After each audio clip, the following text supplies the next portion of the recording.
Need to get this out of here. In order to do that, I need to put up all the stands, and I'm going to pull it out with the lawnmower.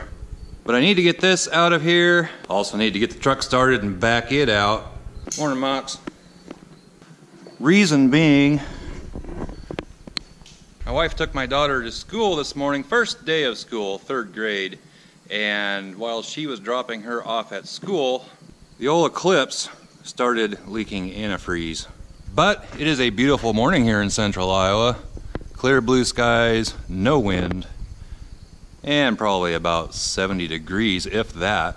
I'm not certain what is wrong with her car. You can't see in the engine compartment very good. It's just covered with, it's like a lot of the new cars. You just can't see anything. So I need to pull it in here and start pulling some things off. I think I need to take the battery out, the air tube, and who knows what else. I think it might be a heater hose. I'm not real sure on that. Can't see. I can see one of them and it looks okay, but it looks like it may be coming from where the other one is. As much antifreeze as was coming out of that thing, I think it has to be a hose. For a gasket to let go, I don't think it'd be running out like it was. So I'm gonna go ahead, get the camper pulled out of here. No, it's not sold yet. The truck fired up, back it out. Pull her car in here, pull some things off of it, see if I can at least figure out what is going on with it. I don't know if I'm actually going to get it fixed today or not. It's not exactly what I had planned for the day. She's heading up to her parents for a couple of days tomorrow, and she's taking her Tahoe. She has some bigger stuff. Well, she actually has a small horse.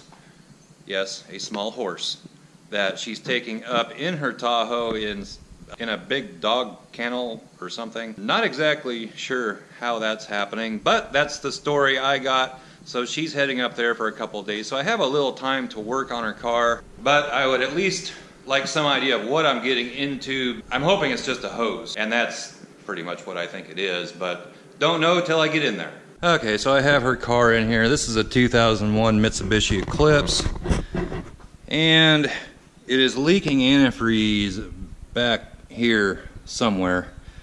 I think what I need to do is at least have to take this off. Probably going to have to pull a battery out, and I don't know what else underneath there. You just can't see anything because all this stuff is in the way. So I'm going to go ahead and do that, and then I'll show you what I'm left with.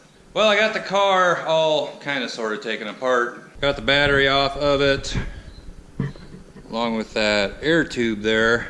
And down in here, I took off. There's one heater hose and the other one, I think the other one's over in that chair. It's so wet down in here with antifreeze, you can't really tell where it's leaking from. However, I think right there, where that hose connected, that is pretty not good looking. And I believe this is the hose I took off of there. No. I think it was the other hose, which would be this one. And I cleaned it up. This is where that clamp was sitting on that hose. I couldn't even get that clamp off. It's one of those, well, it's right there. You squeeze those together. I squeezed those together and it would not come off of where it was. That has gotten really thin. And the clamp was riding right on the edge of this hose. And I'm not sure what the bottom side of this was now that I have it out of the car, but it looked like it had been leaking. There was some of the same white, there was a lot of the same white crud that's on there.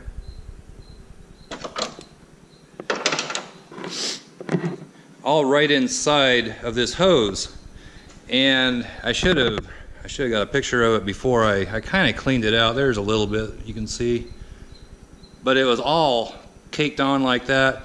And if you brought some out with your finger or on a screwdriver or something, it felt like sand. So I'm thinking it got built up a little bit possibly under the edge of this hose. And this hose just isn't very good to begin with. It's really weak out here on the outside. I'm not sure why they have marks on them. There's a green mark on this one and a yellow mark on this one. I don't know if they do that at the factory for some reason or if these have been replaced. I don't know. But this one looked okay inside. In fact, I may be able to reuse this one. This is a lot stiffer than that one. Maybe that one's been replaced. I don't know. But it's really weak out here, especially out here where this clamp was. I think that is where it was leaking from. It sure looked like it. I held a mirror up underneath there and could see the bottom side of it, and there was a little bit of white gunk around the edge of it. And to me it just looks like that's where it was leaking from. If it's not, I'm not sure where it's leaking from. So you can buy these molded hoses. One of them is $9 and something, the other one is like $15, I think, something like that. I don't know why you can't just use their 5/8 inch heater hose, which I have 5/8 inch heater hose over here, and I held this one up in there.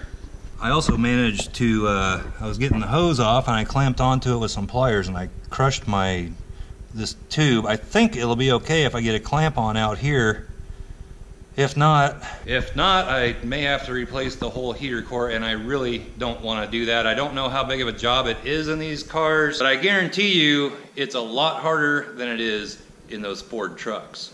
So anyway, I think I can make that work. I don't know why you couldn't just take a piece of heater hose, stick it on there, run it down under here and connect over here.